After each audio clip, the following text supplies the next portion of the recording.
The day my parents learned the villa was off limits forever. When my grandparents died in a car crash, grief swallowed me whole. They had been the only family members who ever treated me like I mattered. But then their will was read and the room went silent.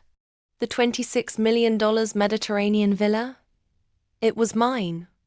Not ours. Not family property. Mine.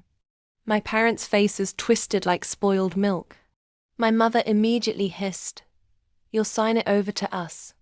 My father didn't even pretend to be polite. "You don't deserve this. Hand it over." I refused. The next day, they proved just how little love they had for me. They kicked me out of their home, shoving my clothes into trash bags. I walked out without a word, and into my grandparents' villa. That night, I slept in a bed carved with gold inlays, surrounded by walls lined with priceless art. I could almost hear my grandparents whisper, "You're home now." But morning brought trouble. I heard the gate open. My parents stormed in, voices echoing through the grand foyer. They had come to evict me from my own property, waving papers they claimed would transfer ownership. I didn't bother to argue. Instead, I stood silently in the living room, with him. The moment my parents saw the man beside me, they froze. Tall, sharp suit, a face they recognized instantly, because this was Julian Cross, one of Europe's most feared and influential real estate attorneys.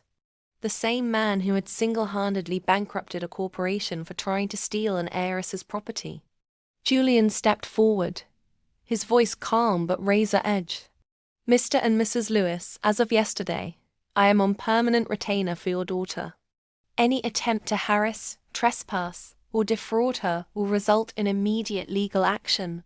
You have no claim to this property. None. And the documents you're holding?" He smirked. "Fraudulent. Which is a felony." My parents stammered something about family rights and misunderstandings. Julian didn't blink. "Leave. Now, or the police will escort you out.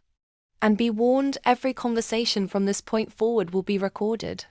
They backed away, faces pale, the fight gone from their eyes. They knew they couldn't win, not against him. Not with me holding every legal card. When the front doors closed behind them, Julian turned to me. "You were right," he said. "They never loved you. But they'll never touch what's yours." That villa wasn't just my inheritance, it was my fortress. And with Julian at my side, my parents knew they couldn't bully me anymore. Sometimes, revenge isn't about screaming or fighting. Sometimes, it's about standing in the home they wanted to steal, next to the one person who can make their worst fears legally uncheckable. If you loved this tale of power, betrayal, and ultimate justice, subscribe to my channel right now, because the next story I'm dropping makes this one look like a warm-up. You won't want to miss it.